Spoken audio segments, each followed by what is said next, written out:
You're listening to The Jacob Valk Show. He's breaking down the latest and greatest in sports as only he can. Follow him on Twitter @RealJacobValk. Here he is, Jacob Valk.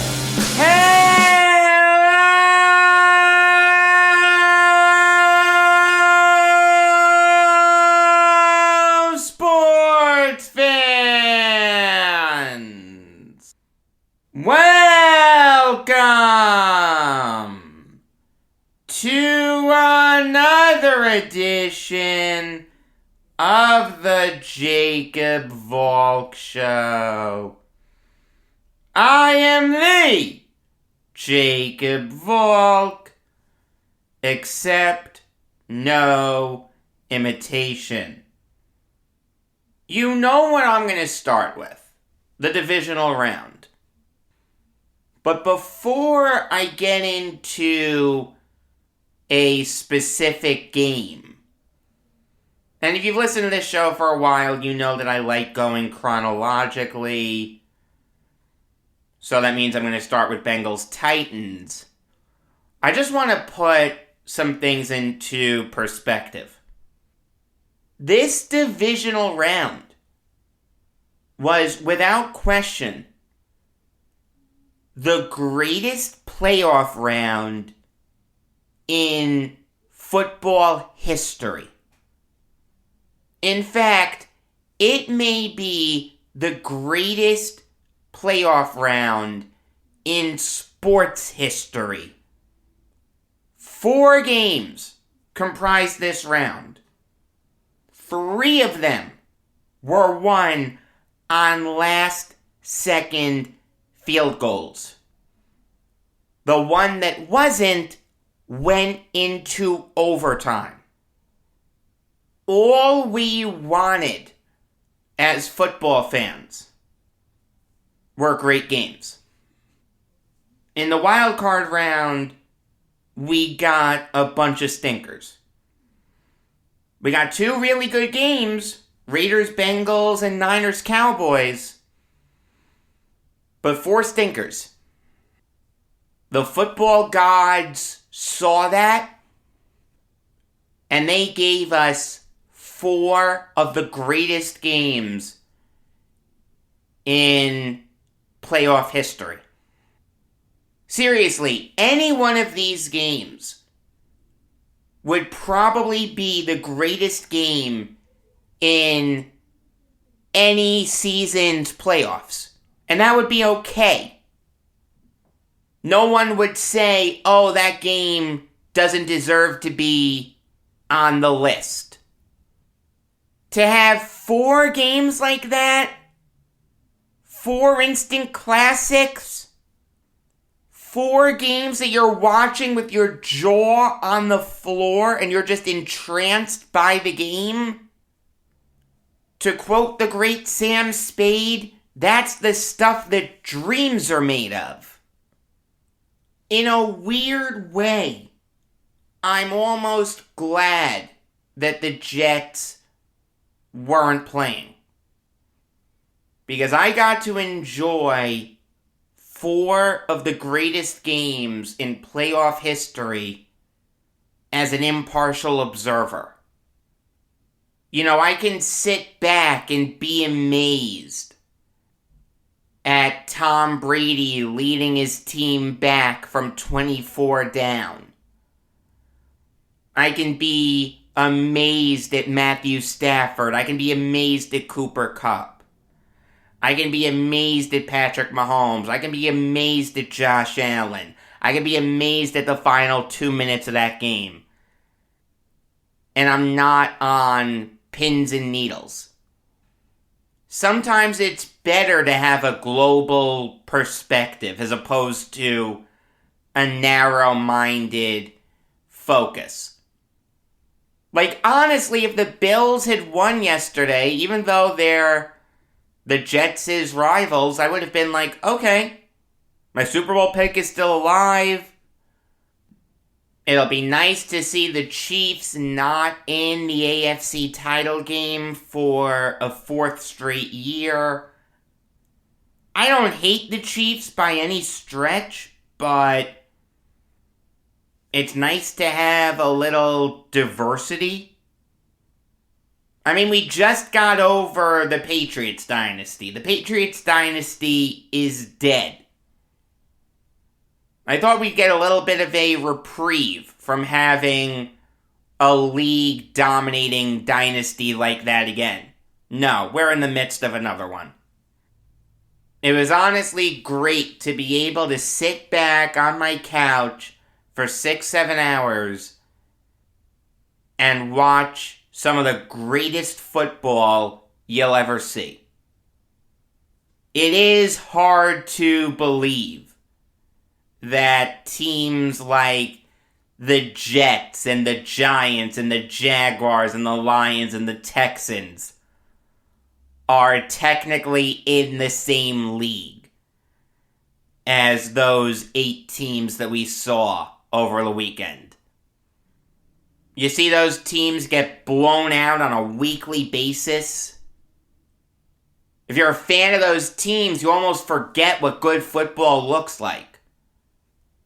Then you see guys like Mahomes and Allen and Stafford and Brady, and it's like, oh yeah, this is what good football is supposed to look like. Not incremental progress. Not competitive losses. You can actually win games that you really shouldn't win. The dichotomy is absolutely amazing. But enough of the setup. Let's get into the games themselves. Like I said, I'm going to go chronologically. So that means I will start with Bengals-Titans. You remember when I said that you don't need to build through the trenches to start a rebuild? It all starts with the quarterback. A great quarterback can make up for a bad offensive line. And a great offensive line won't automatically result in a great quarterback. Well, checkmate. Joe Burrow was hounded like I've never seen him hounded. Yes, the Titans have a great defense and the Bengals O-line isn't great. But for Burrow to get sacked 9 times is absolutely inexcusable. I mean, this is your franchise quarterback who led your team to a playoff win for the first time in 30 years. And you're going to let him get hit like that? You remember what happened last year, right? He got hit, and it ended his season. He's a tough kid, but he can't take a ton of blows. There's only so much that the human body can take. But you know what? Burrow just kept getting back up and always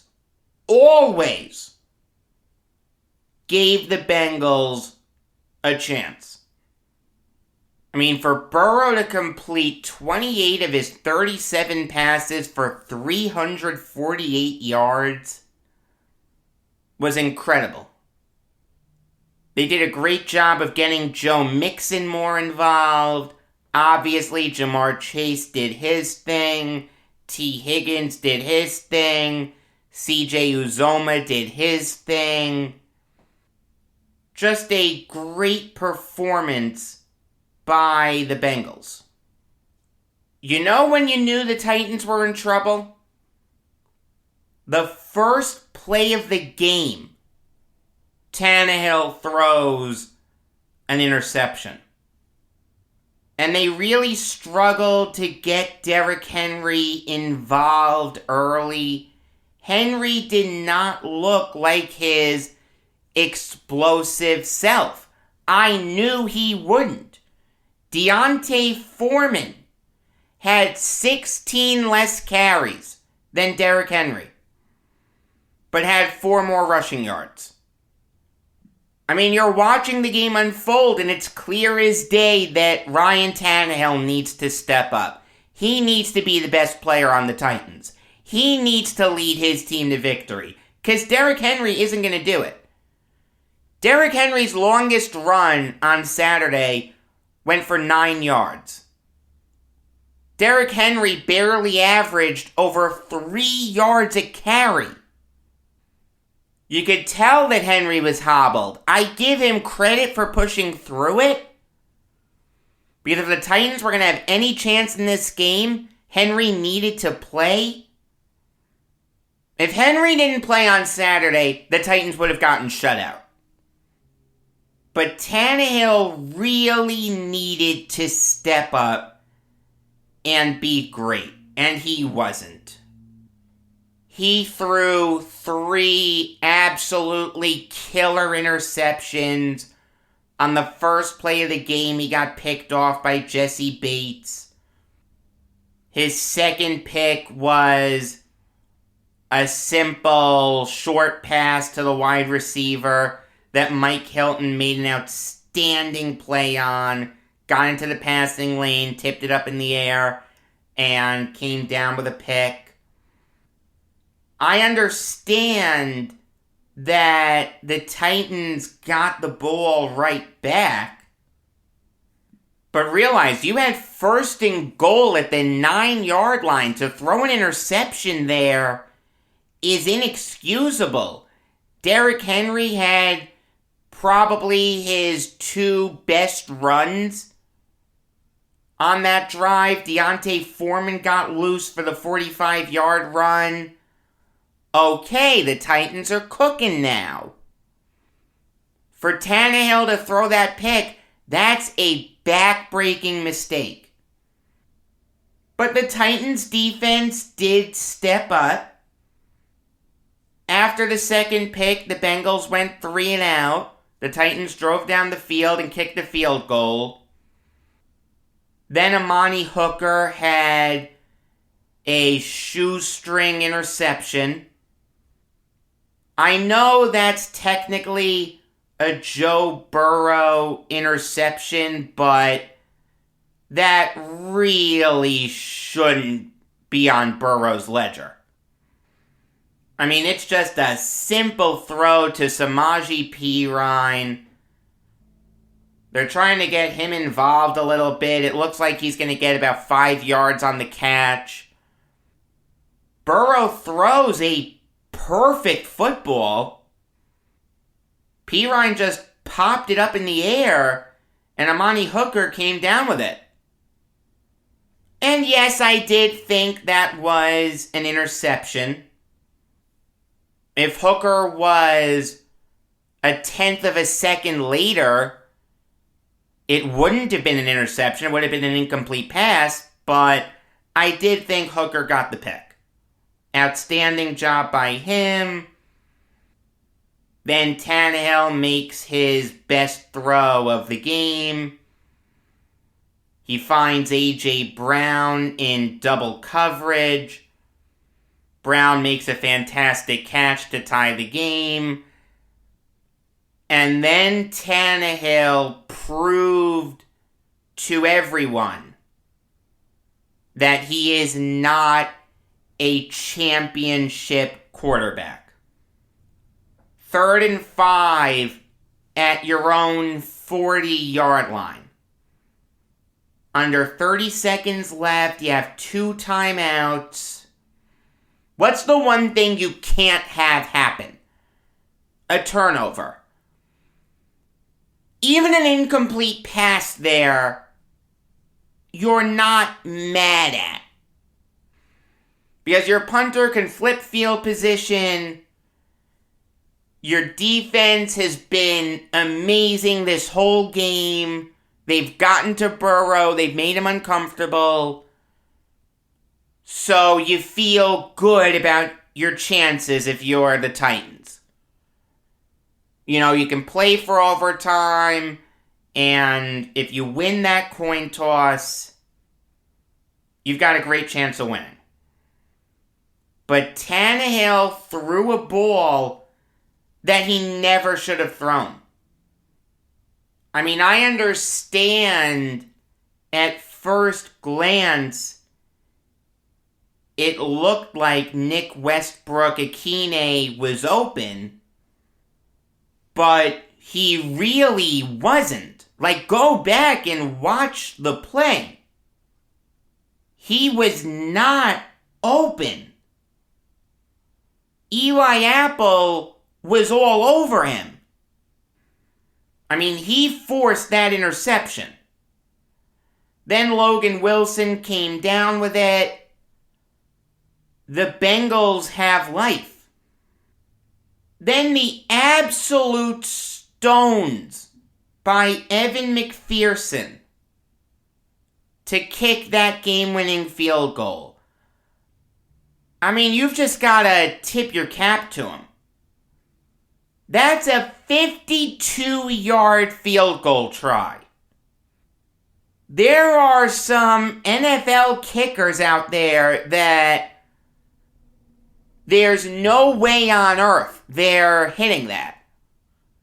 You know it's going to fall woefully short. You know it's going to miss. But McPherson has been incredible all season. I mean, this guy was a 5th-round pick out of Florida. And he did have some people scratching their heads a little bit when he was picked.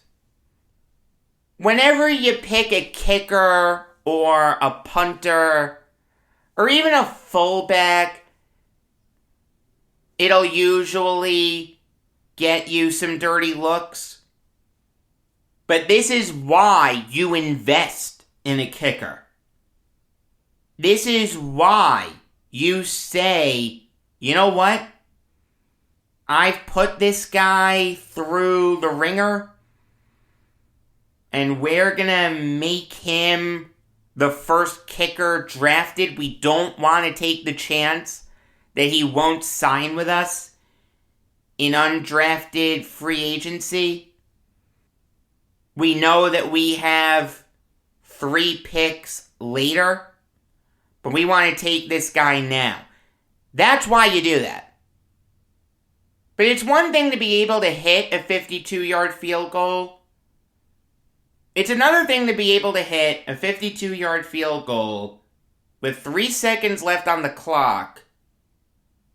And if you make this kick, you're sending your team to the AFC title game.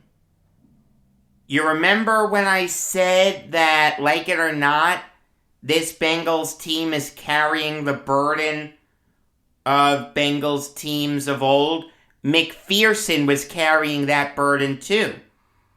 The Bengals haven't been to an AFC title game since 1989. On January 8th of that year, they beat the Bills 21-10.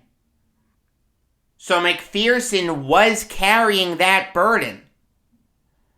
But you know what? He put it out of his mind, and he drilled the game-winning field goal. That was the only game I got right.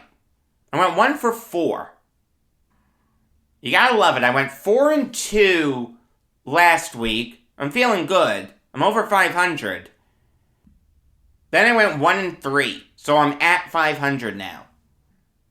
But this isn't about me. This is about the Bengals. They're for real. They are one of the elite teams in the NFL. And you know what? I think they're going to stay there for a while.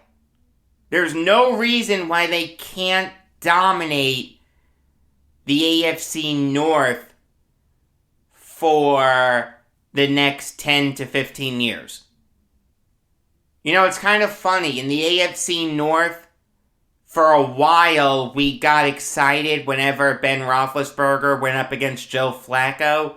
Now, we're going to get excited about Joe Burrow going up against Lamar Jackson. We're going to see that twice a year now for the next 10 to 15 years. There's a new crop of quarterbacks in the NFL now. And I'm really excited about that. As for the Titans, we need to start having some real conversations about them. They have the best running back in the NFL. They have an incredibly talented roster with guys like A.J. Brown and Julio Jones and Harold Landry and Denico Autry and Jeffrey Simmons and Kevin Byard, etc., etc. Mike Vrabel's a really, really good coach. The Titans have been in the playoffs now 3 straight years, but it's clear as day that Ryan Tannehill isn't going to get them to the promised land. If you're the Titans, you need to ask yourself, are we okay with this? Are we okay with making the playoffs every year and just letting the chips fall where they may? Hopefully Derrick Henry can carry us, but if the opposing defense steps up, or if Henry gets hurt, we're screwed. It was clear as day that Ryan Tannehill needed to be the best Titan on the field on Saturday, and he failed miserably. If your quarterback cannot step up and be the best player on your team and just say, you know what, boys, I'm going to put this team on my back and we're going to win this game. That, to me, isn't a franchise quarterback. It was a nice story with Tannehill. Gets away from Adam Gase. Makes the Pro Bowl. Earns a big contract.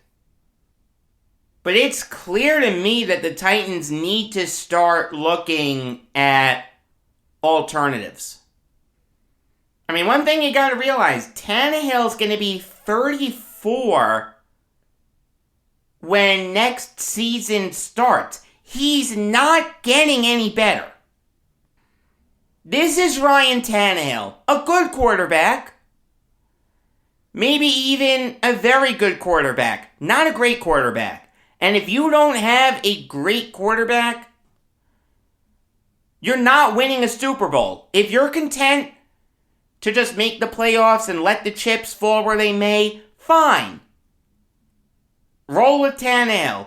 But if you realize that your window to win is now, and a guy like Derrick Henry isn't getting any younger, a guy like A.J. Brown is in the prime of his career, a guy like Julio Jones isn't getting any better, your defense seems to be coalescing, and you want to seize upon that moment and win a Super Bowl, you've got to look at alternatives. Maybe Aaron Rodgers, maybe Russell Wilson.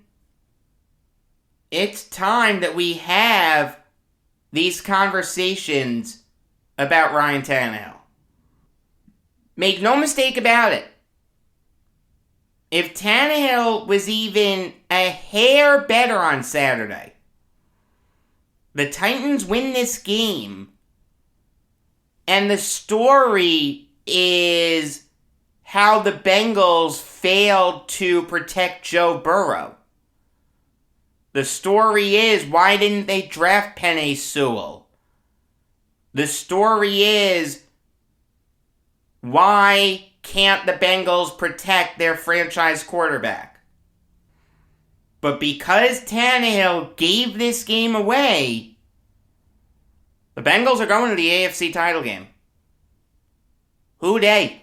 I'm happy for him. Brought up Aaron Rodgers a little earlier. He was in action right after Bengals-Titans. He hosted the 49ers. This was a game that I didn't think the Niners had a prayer to win. You got the Niners, a team that's used to playing in warm weather, going to Lambeau Field where it's snowing. It's 15 degrees, snow's hitting you from every direction. It used to be that you didn't beat the Packers at Lambeau Field, especially when the weather was freezing. And when I say freezing, I mean below 32 degrees, below 22 degrees. Snow is falling. You're just miserable on the sidelines. It used to be that you did not win those games. But the Niners won a hard-fought, drag-em-out game. Think about it. How did the Giants get to the Super Bowl under Eli Manning? They had to go through Lambeau Field. The Giants had no business winning those games, especially in that weather. A, the Packers were better, but B, they were more prepared for the elements. They're just more used to it. But the Giants go into Lambeau and win twice? That just doesn't happen. And to make matters worse, you have a bad Niners team. I'm sorry, that's a bad offense. Great defense. Absolutely fantastic defense. But that offense is dreadful. You can't beat that team?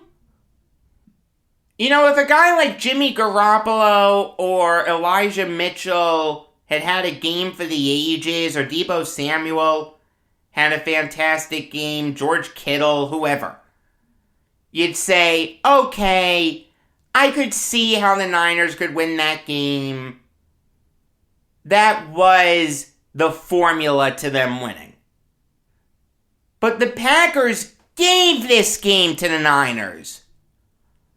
Mistake after mistake after mistake. You had fumbles. You had 3 and outs. You had a blocked field goal. You had a blocked punt. I have never seen a special teams unit look as bad as the Packers did on Saturday. It's one thing to get burned once. Okay, that can happen. You don't like it, but it can happen. For it to happen twice, the blocked field goal and the blocked punt that tied the game at 10, that's inexcusable. And think about this for a minute. You've got Robbie Gould lining up for the game-winning field goal from 45 yards out. He has never missed a kick in the playoffs. So you've got to block this kick. You've got to make his life difficult. It's kind of hard to do that when you only have 10 guys on the field. 10, not 11. 10. This was after a timeout, for goodness sake. Don't you know that you're on the field goal block unit? Shouldn't you be out there with your helmet in your hand and just saying, you know what, I'm going to make a play here. or I'm going to set my teammate up to make a play? Who wasn't out there? How does that happen? 3 special teams meltdowns for the Packers. Oh my gosh, you're watching it and you can't believe what you're seeing. The Packers are almost inventing ways to lose at this point. You have Matt LaFleur not trusting Rodgers against the Buccaneers. Now you have the special teams unit imploding. Maurice Drayton should have been fired right after that game. He's the Packers special teams coordinator. How on earth is he still there? You want to tell me that's unfair because Rodgers played like garbage? Okay. Fair enough. Let's attack that point. Firstly, I am really happy that Aaron Rodgers is not making the NFC title game. Alright, I don't like Aaron Rodgers. I lost all respect for him after the stunt that he pulled with the coronavirus. But, realize something. I did defend him last year when we heard the rumors that he may want out. I mean, I understood his frustration toward the Packers in not giving him a roster that's equipped to win a Super Bowl. And you did see that on Saturday night. The special teams unit looked like something out of Pop Warner Ball. Only 2 Packers caught multiple passes. Aaron Jones and Devontae Adams. I was not impressed with the Packers O-line. Rodgers got sacked 5 times. If you're a diehard Rodgers supporter, it's okay to look at the Packers and say, you know what? Once again, they failed to surround Rodgers with talent. But, with that being said, I don't care what the circumstances are. If you're Aaron Rodgers, if people put you in the GOAT conversation, and you're going to win MVP and you're a first ballot Hall of Famer and all that good stuff, you've got to score more than 10 points in a playoff game. You've got to have a touchdown. Aaron Rodgers didn't throw for a touchdown on Saturday night. Think about it this way. The Packers' defense did their job. The Niners' offense was dreadful. They didn't score an offensive touchdown. Only 4 teams this millennium have won a playoff game without scoring an offensive touchdown. So if you're the Packers defense, if you're a guy like Preston Smith or Rashawn Gary or Rasul Douglas, etc., you've got to say to yourself, hey, wait a minute. We're doing all we can to help you win. We're stifling the Niners. They're not getting anything going against us. Here's a crazy idea. Go down and score. Show why you're the MVP. You want to tell me the weather was dreadful? It's Green Bay in January. Rodgers has played in this weather before. Like I said, it used to be that you did not go into Green Bay and win, especially when the weather was miserable.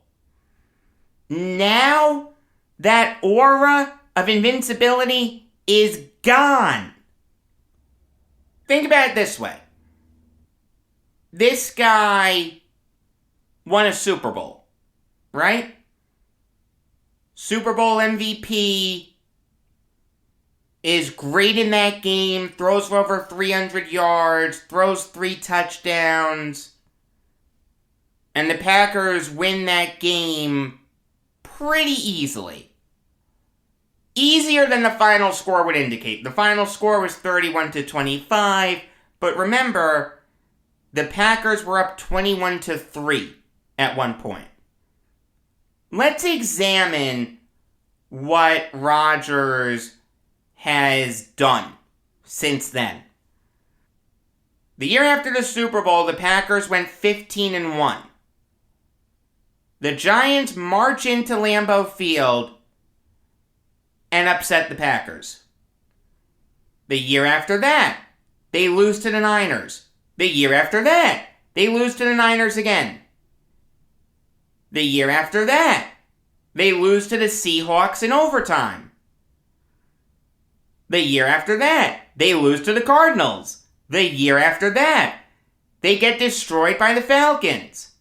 2 years of not making the playoffs, then the abysmal performance against the Niners, an abysmal first half against the Buccaneers, and now a really bad performance against the Niners again.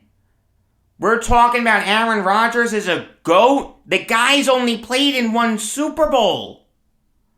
Forget only winning 1 Super Bowl. Only playing in 1. To be the best team in your conference once. I mean, for goodness sake, the Green Bay Packers have had Hall of Fame quarterback play from 1992 to now. In that time span, they have only been in 3 Super Bowls, winning 2. Whenever the Packers turn bad, whether that's Jordan Love failing or something else, we're going to look back at this 30-year stretch as one of the biggest underachievements in sports history. To only have 2 Super Bowls, when you had 30 years of nonstop Hall of Fame quarterback play, is inexcusable. I mean, the thing is, Rodgers really needed to win this year. If he's going to pull that stunt with COVID, and he's going to lie to everyone, all is forgiven if you win. But to not win a single playoff game, to lose to an inferior Niners team, that's inexcusable. And now comes another offseason of will Rodgers stay or won't he stay? Quite frankly, I don't care. Unless he goes to the AFC East, I couldn't care any less. I am done with Aaron Rodgers for a while, let me tell you. Now on to Sunday's games, Rams, Buccaneers. And I have a question for you. Can a bad playoff performance disqualify you from beating a head coach? Like, think about it. Let's say, just to use an example, I'm not saying that the Giants would hire this guy. It would go over like a lead balloon. But let's just say, hypothetically, Joe Schoen zeroed in on Todd Bowles as his number 1 head coach. Not going to happen. Bowles failed with the Jets. He's not going back to New York. But let's say Schoen or any other GM zeroed in on this guy as their A1 head coaching candidate. They're going to give Bowles a second chance. After watching his defense fail like that, wouldn't that cause you to take a second look? And say, well, wait a minute. Is this really the direction that we want to go? I mean, the same thing holds for a guy like Nathaniel Hackett. The same thing holds for a guy like Leslie Frazier. I think it's an interesting question. When do we disqualify head coaching candidates for bad postseason play? Because make no mistake about it, the Buccaneers' defense was absolutely atrocious. Alright, twice in this game, Todd Bowles' defense gets burned by Cooper Kupp. And when I say burned, I don't mean he made fantastic catches. I mean being wide open to give the Rams a 17-3 lead early in the second quarter. And then at the end of the game being one-on-one with a safety. I mean, come on. Who's the one guy who can't kill you if you're going up against the Rams? Cooper Kupp. You know that Stafford's going to look to get the ball to him whenever he can. So double him. It was like the only thing that the Cardinals did right. They limited Cooper Kupp. Does that open up opportunities for Tyler Higbee? The answer is yes. Does that open up opportunities for a guy like OBJ or Van Jefferson? The answer is yes. But I would rather those guys kill me than Kupp. I just would. I mean, the Rams were up 20-3 at one point, and it looked like they were going to go up 27-3. But Cam Akers fumbled the ball away. It gave the Buccaneers new life. The Rams went up 27-3 anyway. But it's interesting. After that touchdown, the Matthew Stafford quarterback sneak, the Buccaneers flipped the switch. Tom Brady nearly did his best impression of the Super Bowl against the Falcons. 27-3, come on, I've come back from this. I came back from 28-3. You know, I'll say this, if Cam Akers doesn't fumble that football, and the Rams score on that drive, it's a kill shot. If the Rams had gone up 27-3 at the half, even if it wasn't 34-3, if it was just 27-3 at the half, that's it. Game's over. The crowd is out of it. The Rams can pack their bags for California. But the Buccaneers had life.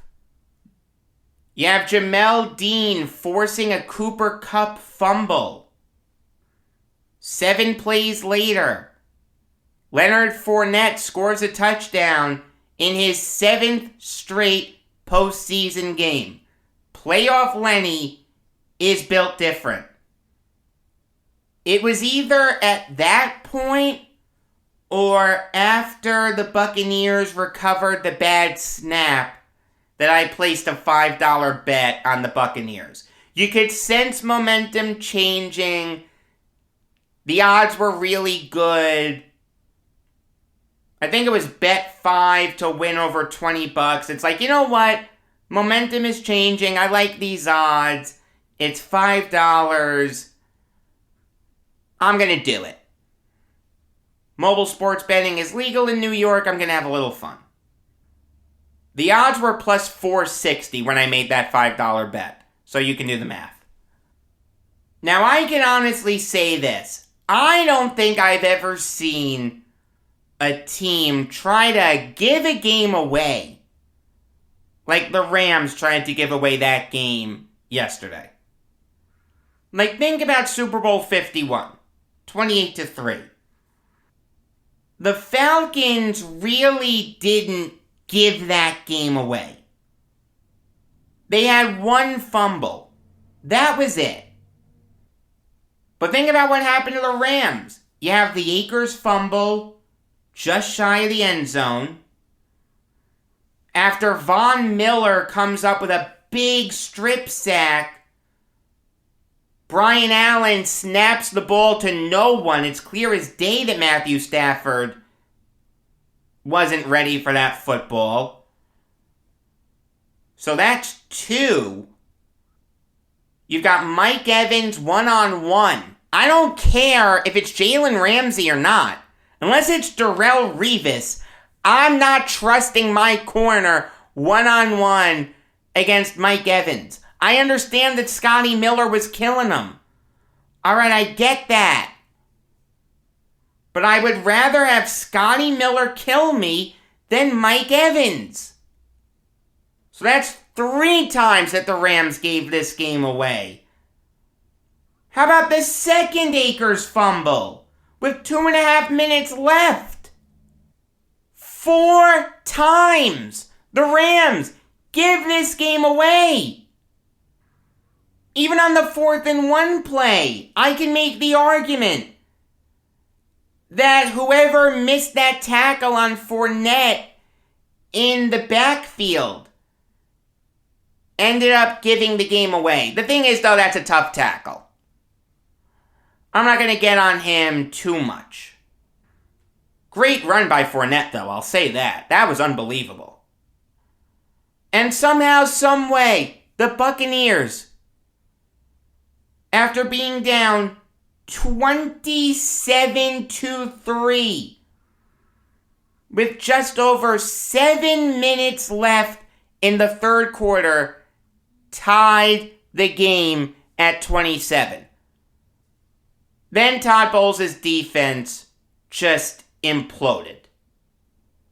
On no planet do you rush 6 with under 30 seconds left and the ball at your own 40-yard line. No, you drop everyone back. And you say, we are not going to let you score here. We are going to play for overtime. What's the point in blitzing? It makes no sense. How about you cut that pass rush in half? Instead of rushing 6, rush 3. Drop 8 guys back. That's what you did in the Super Bowl, and it worked.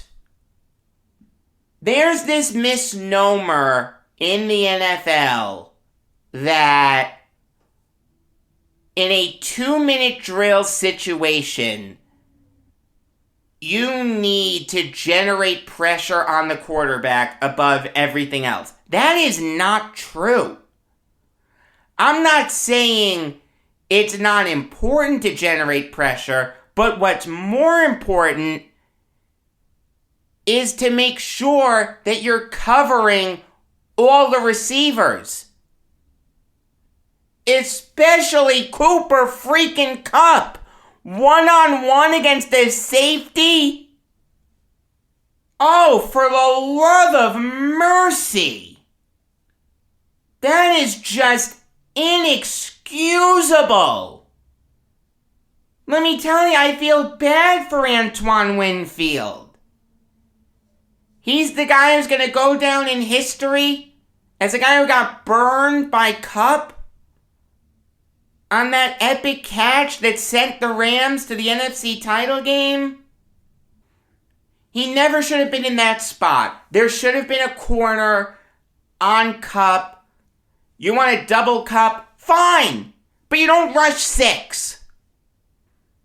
You drop everyone back. Play zone. Play a deep zone. You thought that would be the worst playoff choke job of the weekend? Even worse than Tannehill's? No, it wasn't. That may be the only saving grace for Todd Bowles. At least he was one-upped by Leslie Frazier. Let me tell you, I was just entranced watching that game. I didn't tweet a lot during it. There were some games where I just want to have tunnel vision on my television. Like, I just know that I'm watching greatness, or I really want to get into this game. Let me shut myself off from the outside world and enjoy this game. Bills-Chiefs was one of those moments. You have epic performances from Mahomes, from Allen, from Davis, from Hill, from Kelsey.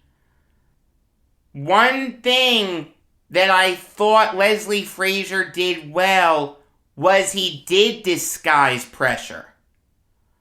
Alright, Mahomes was uncomfortable for most of that game. Mahomes really didn't start killing the Bills with his arm until the fourth quarter. It was his legs that did most of the damage. Now you think, okay, you're forcing Mahomes to tuck in and run.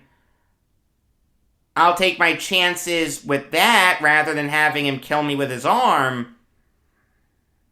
Well, you still need a guy to stop Mahomes on the ground. There were a bunch of plays where Mahomes made stuff happen with his legs that were just otherworldly. Getting out of pressure, buying time, making a positive play out of nothing. I mean, the Bills have a sensational defense. For Mahomes to do what he did is nothing short of incredible. Now, the game really got exciting during the fourth quarter. It was very easy to get into before that. It was a quick-moving game. Not a lot of penalties. It was weird. When the 2-minute warning hit in the fourth quarter, I looked up at the clock, and about 3 hours had passed. It didn't feel like 3 hours. It felt more like 2. Like, that's the thing. People say that baseball is long. Football is long. There are some games where you're just looking at the clock like, oh my god. Can we get this going, please? But if it's an exciting game, a long period of time doesn't feel like a long period of time. Like, if it's an exciting baseball game, it's not going to feel like you're sitting for 3 hours. Same thing with football. The Chiefs were up 26-21 with just under 9 minutes left in the fourth quarter. Certainly not impossible for the Bills to come back, but the way that they came back is what was absolutely incredible. An epic 17-play drive that took 7 minutes off the clock. I mean, think about it. Twice. The Chiefs have an opportunity to get the stop, and then you put the Bills behind the 8 ball. 4th and 4, the Chiefs get pressure on the right side. Allen eludes it, gets the first down. 4 plays later, 4th and 13, 2 minutes left. Josh Allen finds Gabriel Davis for his 3rd touchdown catch. If you had told me that a Bills receiver with 5 letters in his last name, and his last name starts with D and ends with S, and there's an I in there, I would say, okay, Stephon Diggs went off. I can see that. He's Stephon Diggs. Great player. No, Gabriel Davis went off. Gabriel Davis had a game for the ages. 8 catches for 201 yards and 4 touchdowns. That is a stat line that we have never seen in the history of the NFL playoffs. So, okay. The Bills took the lead. They converted on the 2-point try. But there was a $1:54 left on the clock. And the Chiefs had all their timeouts. I turned to my father and said they left Mahomes too much time. 5 plays later, in less than a minute, the Chiefs took the lead. With 62 seconds left on the clock, the Bills had all their timeouts. I turned to my father and said they left Josh Allen too much time. It's going to be a little harder because the Chiefs were up by 4. A field goal doesn't cut it. It's touchdown or bust. But it's very doable for Josh Allen. On 6 plays, again, less than a minute, Allen finds Davis for his 4th touchdown catch. I don't know how the Chiefs kept letting him get open. Steve Spagnuolo, my guy. It's clear that Allen is going to Davis. You gotta do something. Change up the coverage. Now that made the score 35-33. There are 13 seconds left on the clock.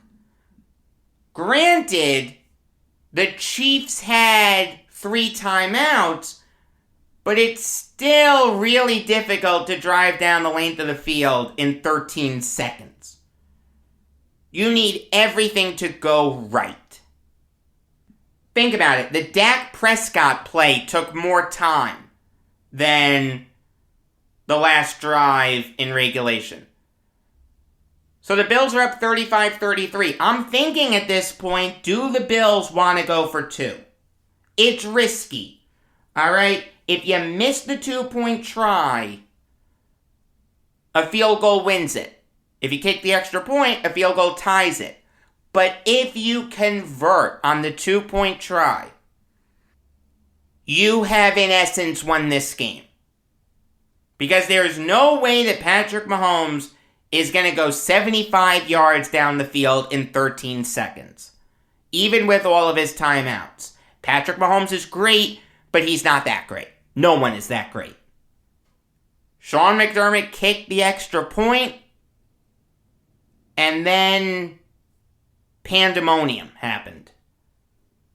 Instead of Tyler Bass kicking it a little short or doing some kind of a squib kick, he booted it out of the back of the end zone. So instead of there being less than 13 seconds, it's 13 seconds, 3 timeouts for Patrick Mahomes to get into field goal range. Again, not likely, but it got easier.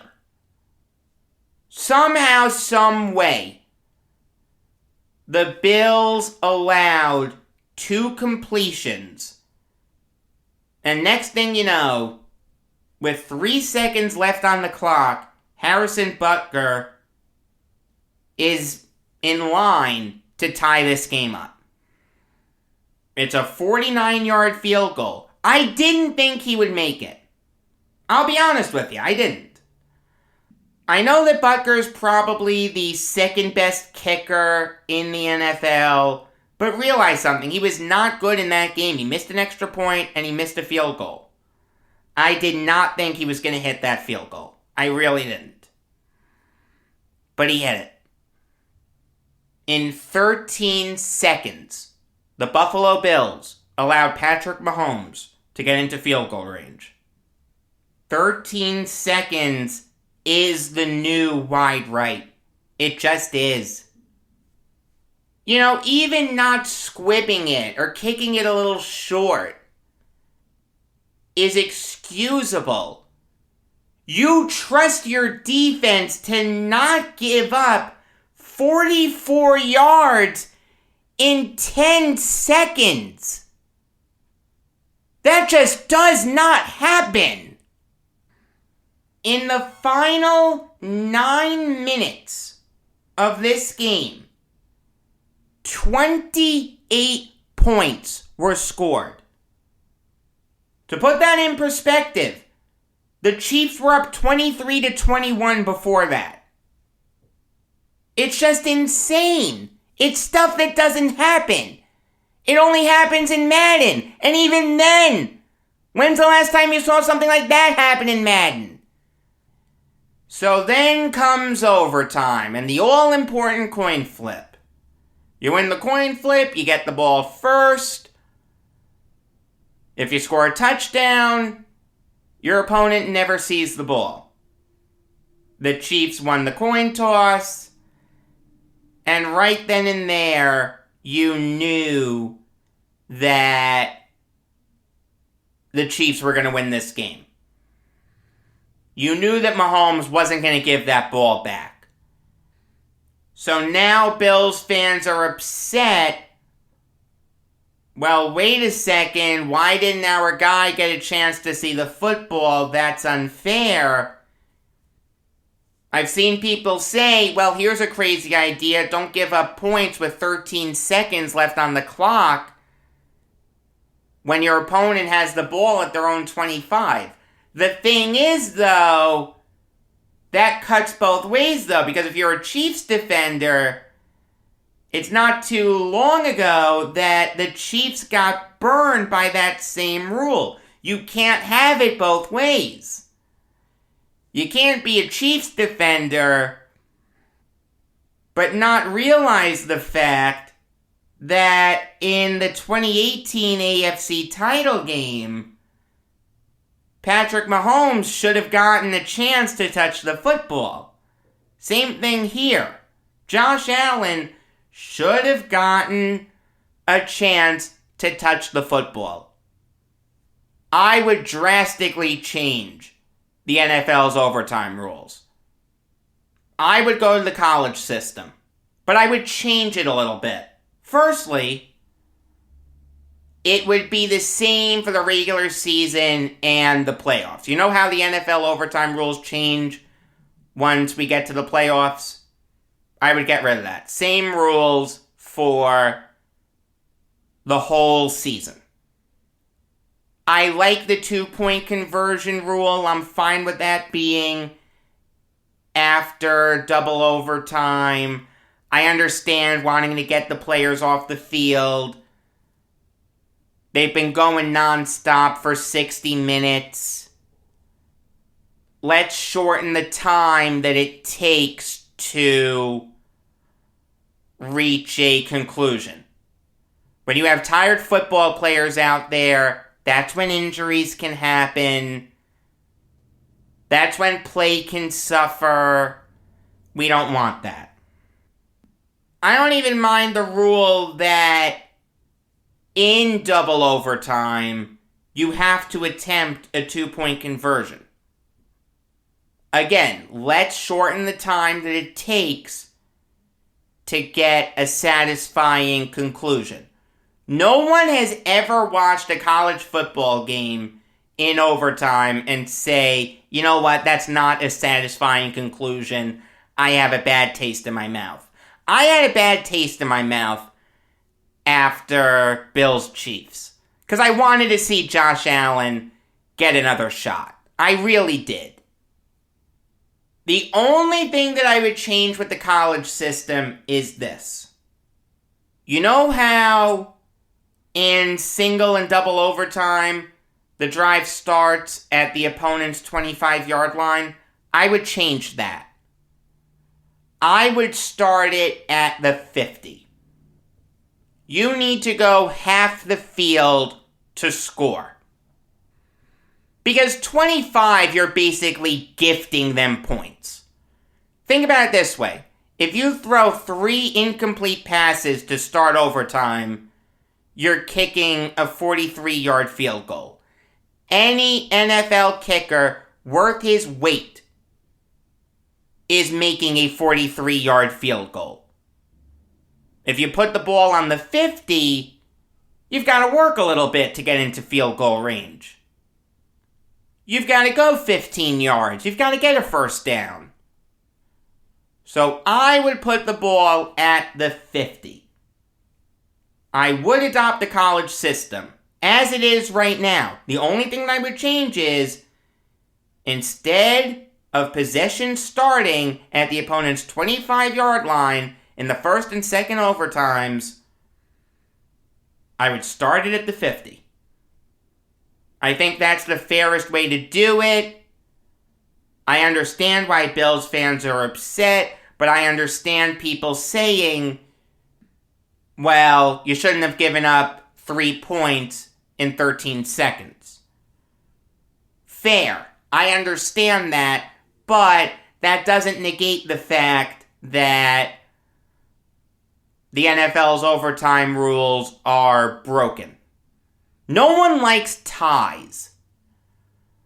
Alright, everyone wants to see the best player on the team get a chance to win. Who's the best player on most teams? The quarterback. The Bills didn't have a chance to get their best player on the field in overtime, just like the Chiefs didn't against the Patriots not that long ago. And it's funny, after that game, the Chiefs proposed a revision to the overtime rule. If it was adopted, Josh Allen would have gotten a chance to get the football in overtime. So the Chiefs nearly slept in their own badly made bed. Fortunately for them, the proposal was shot down. Look, Bills fans, I feel sorry for you. You should have had a chance to have your best player on the field in overtime. Your defense was dreadful at the end of the game, no question about that. At the end of the day, you can't give up 42 points and expect to win. Alright, I don't care if you're going up against Patrick Mahomes or not. That's inexcusable. But you should have had the chance to see your quarterback out there in overtime. Just like the Chiefs should have had a chance to have Patrick Mahomes out there against the Patriots. The NFL's overtime rules need to change, and I would adopt a modified college football system. There was a death in the sports world that I really want to talk about. And when you saw it, I think you knew that I really want to talk about this. And that, of course, is the tragic death of Clark Gillies, whose death was announced right after the Islanders beat the Coyotes on Friday night. He passed at the age of 67. Clark Gillies is without question one of the greatest Islanders of all time. When you think back to the dynasty, you think of guys who were irreplaceable. You know that Bossy was irreplaceable, Trottier was irreplaceable, Dennis Potvin was irreplaceable, Billy Smith was irreplaceable, and I could make the argument that Butch Goring was irreplaceable.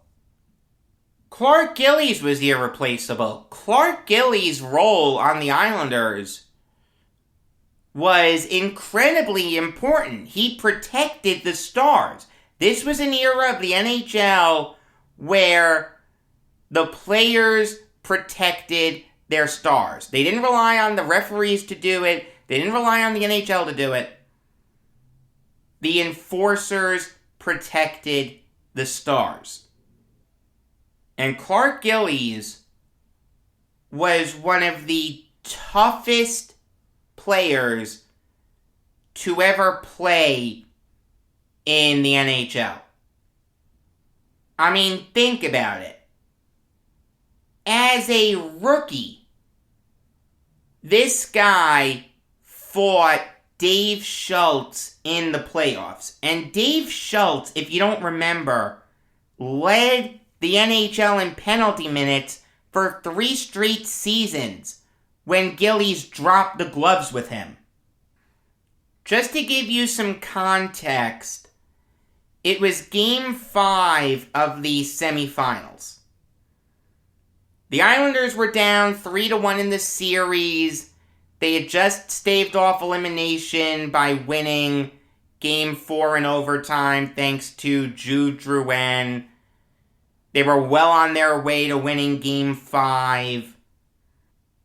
They were up 5-1 late in the third period.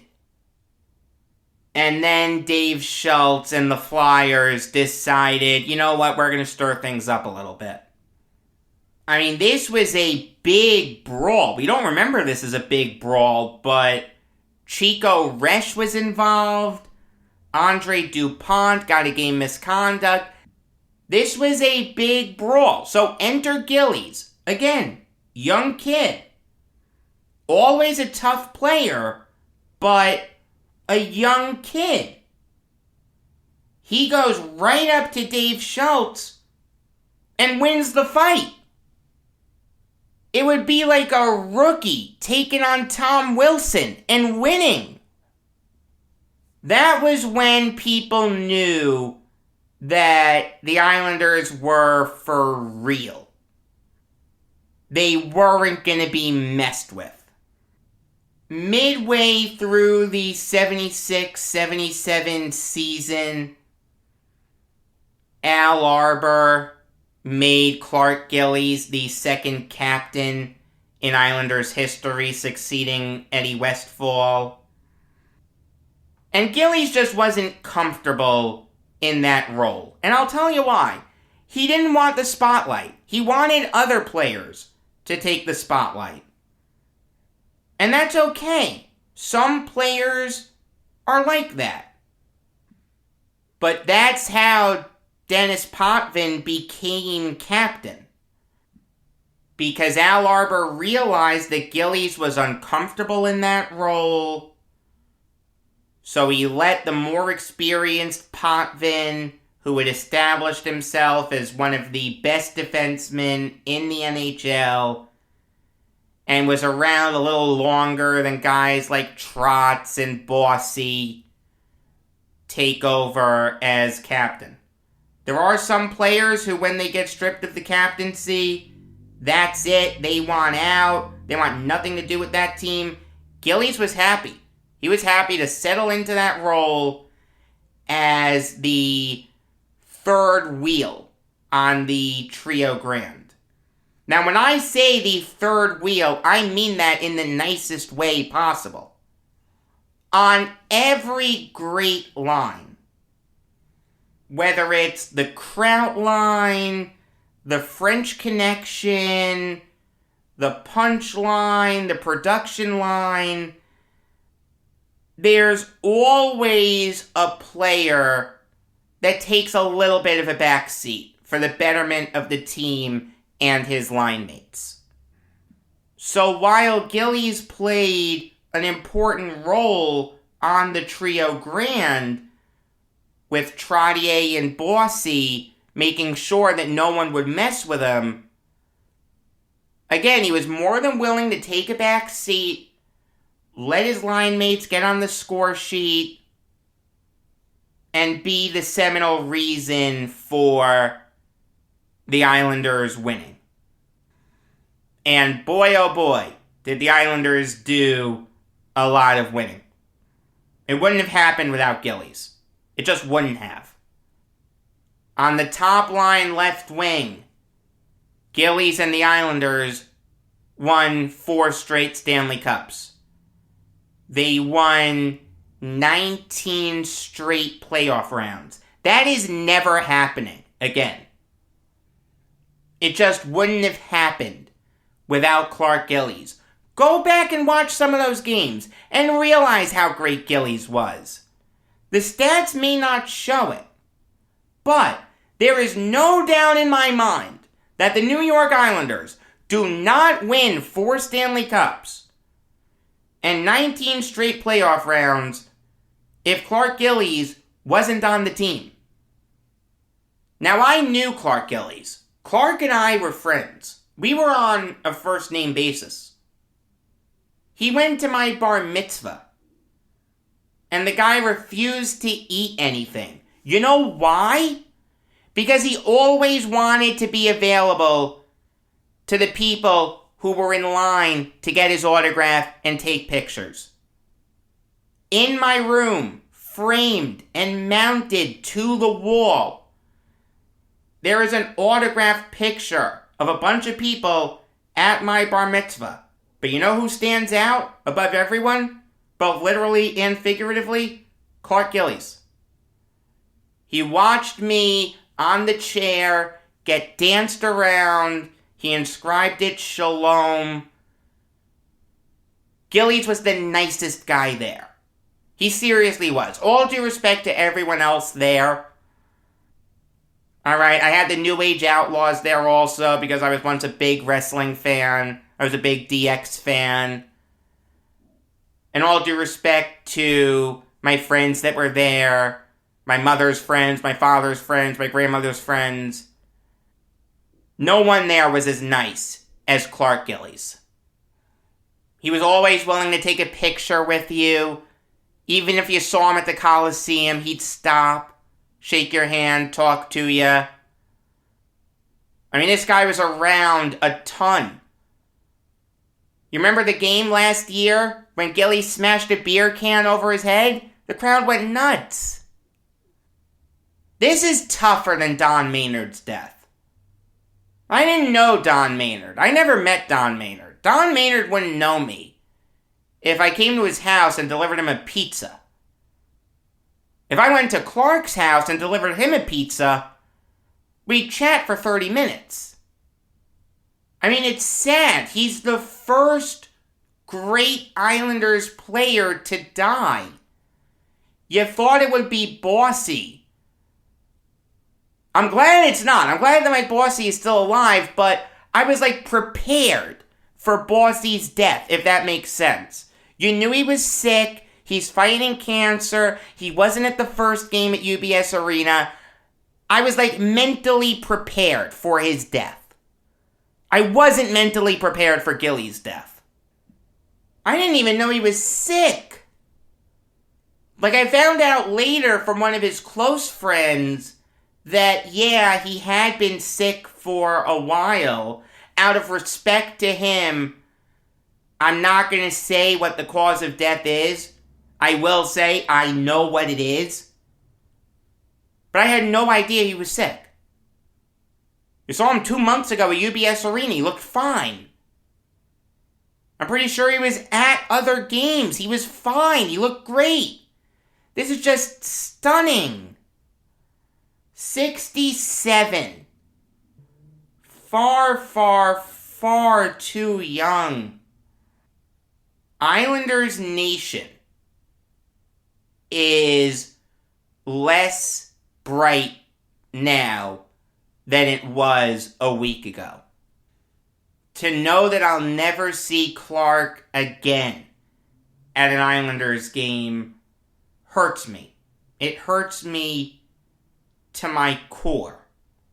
From the bottom of my heart. May he rest in peace. Brooklyn Nets Show comes your way tonight.